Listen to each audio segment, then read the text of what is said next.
नीट UG 2026 guess paper leak झाल्याच्या बातम्या अहवानापर्यंत संपूर्ण महाराष्ट्रामध्ये संपूर्ण विद्यार्थी आणि पालकांपर्यंत त्या ठिकाणी पोहोचल्या असतील. नीट यूजी 2026 पेपर लीकचं केरळ कनेक्शन, त्याचबरोबर सीकर, त्याचबरोबर देहरादून हे संपूर्ण जे काही शहर आहेत ते हॉटस्पॉट म्हणून समोर येत आहेत. परंतु विद्यार्थी आणि पालकांसमोर प्रश्न आहे की रिनीट होऊ शकते का, कुठल्या कंडिशनमध्ये रिनीट होऊ शकते, कुठल्या कंडिशनमध्ये रिनीट होऊ शकत नाही. सर्वोच्च न्यायालयाचा 2024चा जो काही अंतिम निकाल आहे त्या निकालाच्या पार्श्वभूमीवर आपण या दोन्ही गोष्टी चेक करणार आहोत. त्यामुळे व्हिडिओ अत्यंत महत्त्वपूर्ण आहे, शेवटपर्यंत पहा. चॅनलवर नवीन असाल तर अशाच माहितीपूर्ण व्हिडिओसाठी श्री छत्रपती अकॅडमी पुणेच्या यूट्यूब चॅनलला सबस्क्राईब करा. नीट यूजीचा ॲप्लिकेशन फॉर्म भरण्यापासून ते ॲडमिशन होईपर्यंतचे संपूर्ण महत्त्वाचे अपडेट्स तुम्हाला या चॅनलवर त्या ठिकाणी मिळतील. मुख्य विषयाला आपण सुरुवात करतोय. मुख्य विषय आहे रिनीट केव्हा होऊ शकते आणि केव्हा नाही. सर्वोच्च न्यायालयाच्या 2024च्या निकालावर आधारित सविस्तर विश्लेषण आपण करणार आहोत. नीट यूजी 2024ला सुद्धा पेपर लीक झालेला होता. संपूर्ण प्रकरण जे आहे सुप्रीम कोर्टापर्यंत त्या ठिकाणी गेलेलं होतं आणि सर्वोच्च न्यायालयाने बराचसा वेळ घेऊन एक अंतिम निकाल त्या ठिकाणी दिलेला होता. आणि नीट 2024ची जी काही परीक्षा आहे ते पूर्णतः रद्द करण्याला सुप्रीम कोर्टाने त्या ठिकाणी परवानगी दिलेली नव्हती. त्या निकालातले काही महत्त्वाचे मुद्दे आहेत आणि सुप्रीम कोर्टाने त्या निकालामध्ये स्पष्ट केलेलं होतं की रिनीट कोणत्या पद्धतीमध्ये होऊ शकते आणि कोणत्या कंडिशनमध्ये रिनीट होऊ शकत नाही, याविषयी सविस्तर पाहणार आहोत. असेच अपडेट तुम्हाला तुमच्या व्हॉट्सअपवर हवे असतील तर डिस्क्रिप्शन बॉक्समध्ये व्हॉट्सअप चॅनलची लिंक देण्यात आलेली आहे. मुख्य विषयाला आपण सुरुवात करूयात. रिनीट केव्हा होऊ शकते. संपूर्ण देशभरात परीक्षा रद्द करण्याचा निर्णय खालील परिस्थितीतच घेतला जातो. एक, व्यापक पेपर लीक, मास लेवलला पेपर जर लीक झाला असं आढळून आलं तपासामध्ये,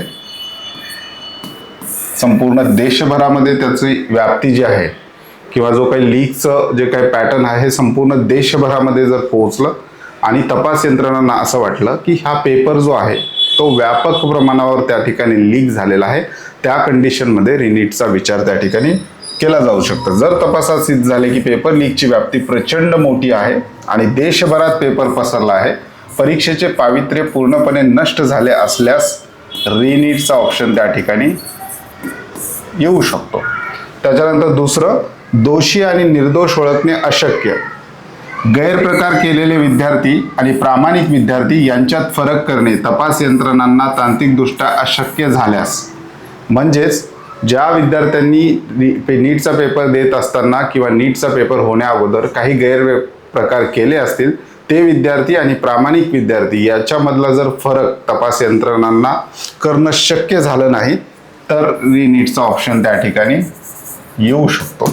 त्याच्यानंतर वेळेचा आणि माध्यमांचा मुद्दा. प्रश्नपत्रिका परीक्षेच्या अनेक दिवस आधीच लीक होऊन सोशल मीडियाद्वारे टेलिग्राम, व्हॉट्सअप लाखो विद्यार्थ्यांपर्यंत पोहोचल्यास, म्हणजे सोशल मीडियाचा जर वापर करून जो पेपर आहे नीटचा तो विद्यार्थ्यांची संख्या लाखोंवर गेलेली आहे, संपूर्ण राज्यांमध्ये हे काही लीकचं लोन जे आहे ते पसरलं, असं जर तपासात समोर आलं तर रिनीटचा पर्याय त्या ठिकाणी होऊ शकतो. भक्कम पुराव्याची अट, अफवांवरून नाही तर मास लीक सिद्ध करणारे भक्कम तांत्रिक आणि इलेक्ट्रॉनिक पुरावे. म्हणजे नुसते अफवा नाही की पेपर लीक झालेला आहे मोठ्या प्रमाणावर किंवा कोणी सांगते म्हणून पेपर लीक झालेला आहे मोठ्या प्रमाणावर, असं होत नाही. त्यासाठी तांत्रिकदृष्ट्या भक्कम पुरावे जे काही आहेत तपास यंत्रणांना त्या ठिकाणी सादर करावे लागतील.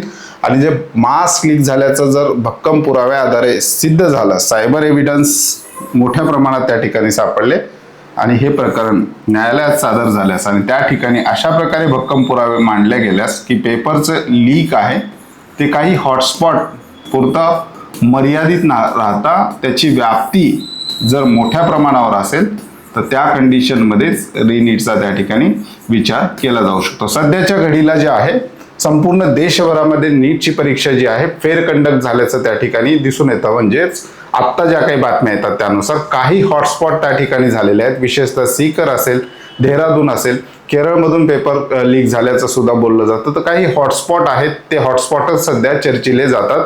बाकी शहरं जे आहेत या लीक पासून सध्या तरी त्या ठिकाणी दूर असल्याचं आपल्याला पाहायला मिळतं. जे विद्यार्थी नीट यूजी 2026चे पेपर दिलेले आहेत अशा विद्यार्थ्यांसाठी अपडेटसाठी श्री छत्रपती अकॅडमी पुणेचं कट ऑफ मंत्र ॲप आहे. सगळे महत्त्वाचे अपडेट्स तुम्हाला एकाच ॲपमध्ये त्या ठिकाणी मिळणार आहेत. याच्यामध्ये आपण झूम वेबिनार सुद्धा घेतो. विद्यार्थ्याच्या ऍडमिशनच्या दृष्टिकोनातून महत्त्वाचे 4 झूम वेबिनार आपले अगोदर झालेले आहेत. येणारा झूम वेबिनारचे सुद्धा अपडेट तुम्हाला याच्यामध्ये मिळणार आहेत. संपूर्ण कॉलेजेसची लिस्ट, फ्री बुकलेटमध्ये कॉलेजचे कट ऑफ, न्यूज आणि अपडेटमध्ये हे सगळे काही जे काही आता प्रकरण चालू आहे याचे संपूर्ण अपडेट तुम्हाला मोबाईलवर ऑथेंटिक अपडेट आपण त्या ठिकाणी देणार आहोत. त्याचबरोबर यूट्यूबचे व्हिडिओ सुद्धा आहेत. विद्यार्थ्यांना काही प्रश्न असतील तर या ठिकाणी चॅट बॉक्स दिलेला आहे. विद्यार्थी डायरेक्ट आमच्याशी या ठिकाणी चॅटिंग करून आपले प्रश्न विचारू शकतो. आता पुढे जाऊयात. रिनीट केव्हा होऊ शकत नाही. आपण अगोदरच्या स्लाइडमध्ये बघितलेलं आहे की रिनीट केव्हा होऊ शकते आणि केव्हा ती होऊ शकत नाही. पहिला आहे स्थानिक पातळीवरील गैरप्रकार. जर पेपर लीकचा प्रकार केवळ एखाद्या विशिष्ट केंद्रावर किंवा एका शहरापुरता, उदाहरणार्थ मागच्या वर्षीचं उदाहरण हजारीबाग आणि पटना हे मागच्या वर्षीचे हॉटस्पॉट होते.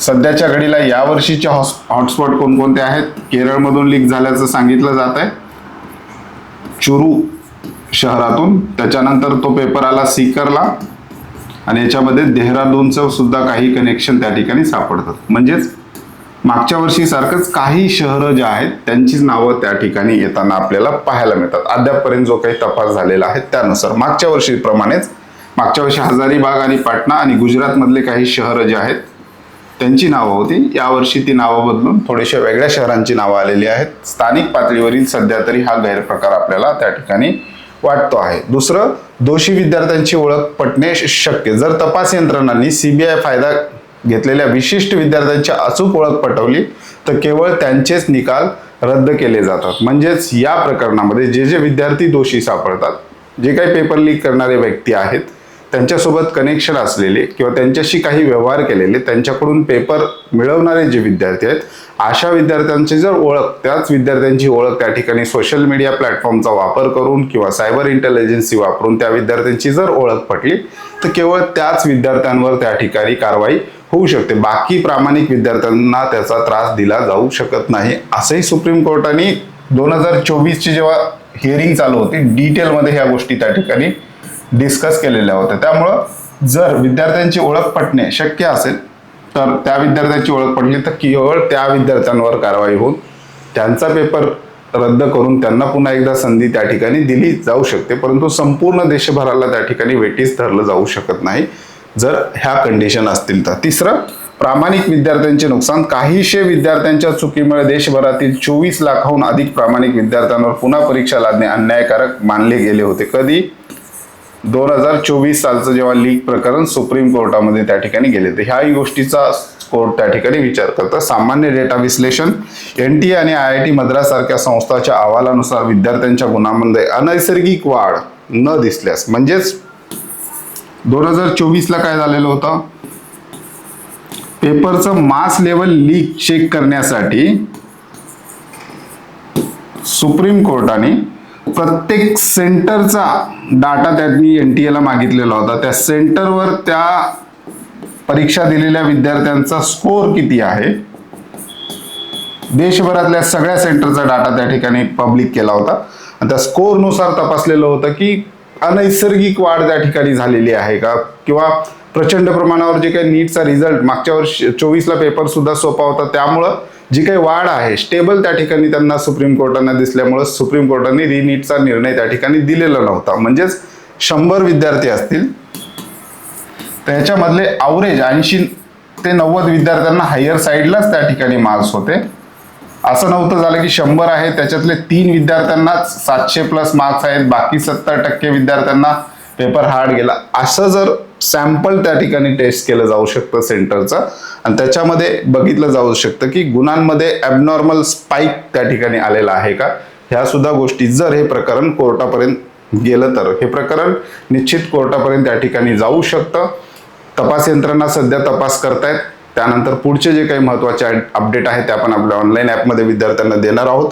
त्याचबरोबर काउन्सिलिंग प्रक्रिया किंवा झूम वेबिनार जॉईन करण्यासाठी आपला अलर्ट पॅकेज आहे अगदी कमी फीसमध्ये. विद्यार्थ्यांना आपण हे अलर्ट पॅकेज 2499 रुपयाला त्या ठिकाणी अवेलेबल करून देतो. ज्या विद्यार्थ्यांनी घ्यायचं आहे त्यांनी सर्व्हिसेस चेक करून या ठिकाणी त्याचे बेनिफिट्स पाहून ह्या गोष्टीचा विचार विद्यार्थी करू शकतात. प्रशासकीय आणि कायदेशीर कारणे. न्यायालयाचा दृष्टिकोन. विशिष्ट गटापुरती मर्यादित कारवाई. जिथे चूक झाली आहे, उदाहरणार्थ मागच्या वर्षी 1553 63 विद्यार्थ्यांना ग्रेस मार्क्स दिलेले होते. तर या विद्यार्थ्यांची रिनीट घेण्याचा निर्णय त्या ठिकाणी घेण्यात आलेला होता. जिथे चूक झाली आहे तिथे केवळ त्याच विद्यार्थ्यांची पुन्हा परीक्षा घेण्यावर शक्यतो यंत्रणाचा त्या ठिकाणी भर असतो, कारण संपूर्ण देशभरामध्ये पुन्हा नीटची परीक्षा अरेंज करण्यासाठी जे काही मनुष्यबळ किंवा जे काही सिस्टीम त्यासाठी लागणार आहे किंवा त्यासाठी जाणारा जो काही वेळ आहे या सगळ्या गोष्टीचा विचार त्या ठिकाणी केला जातो. तज्ज्ञ संस्थांच्या अहवालावर विश्वास न्यायालय स्वतः निष्कर्ष न काढता सीबीआय आणि तज्ज्ञ समित्यांच्या अहवालावर अवलंबून असते. शैक्षणिक वेळापत्रकाचा सुद्धा त्या ठिकाणी विचार केला जातो. परीक्षा रद्द केल्यास संपूर्ण वैद्यकीय प्रवेश प्रक्रियेचे वेळापत्रक विस्कळीत होऊन विद्यार्थ्यांच्या शैक्षणिक वर्षाचे जे काही आहे ते सुद्धा अतोनात नुकसान होतं. रिनीट घेणं तेवढं सोपं त्या ठिकाणी नाही. रिनीटचा पर्याय सध्या तरी आपल्याला दिसत नाही. जो काही पेपर झालेला आहे, ज्या ठिकाणी हॉटस्पॉट आहेत त्या ठिकाणी पर्टिक्युलर कारवाई होऊ शकते.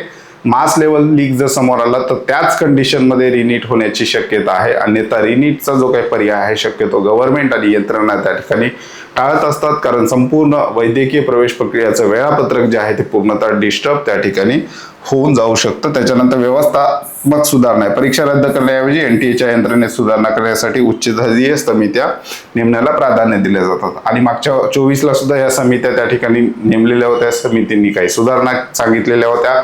त्या सुधारणांचं पुढं काय झालं हे सुद्धा कोणाला माहिती सुद्धा नाही की नेमक्या समितीने सुधारणा सांगितलेल्या त्या NTAने अंमलबजावणी केली आहे का.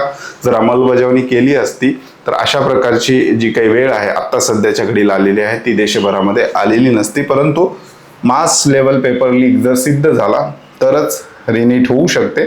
जर काही शहरांपुरते हॉटस्पॉट ओळखून तिथेच कारवाई त्या ठिकाणी होऊ शकते. दोन्ही शक्यता आहेत. प्रकरण निश्चितच त्या ठिकाणी कोर्टापर्यंत जाण्याची शक्यता आहे. या बाबतीत तुम्हाला काय वाटतं ते तुम्ही कमेंट बॉक्समध्ये सांगू शकता. ज्या विद्यार्थ्यांना छत्रपती अकॅडमी पुणेच्या पेड काउन्सिलिंग सर्व्हिस विषयी अधिक माहिती घ्यायची आहे अशा विद्यार्थ्यांनी डिस्क्रिप्शन बॉक्स किंवा आपल्या स्क्रीनवर दिलेल्या नंबरवर त्या ठिकाणी एक हाय मेसेज करा. तुम्हाला सगळे डिटेल त्या ठिकाणी मिळणार आहे. तुर्तास आजच्या व्हिडिओमध्ये आपण इथेच थांबतोय. पुन्हा भेटूयात आणखी एका नव्या आणि माहितीपूर्ण व्हिडिओमध्ये. धन्यवाद.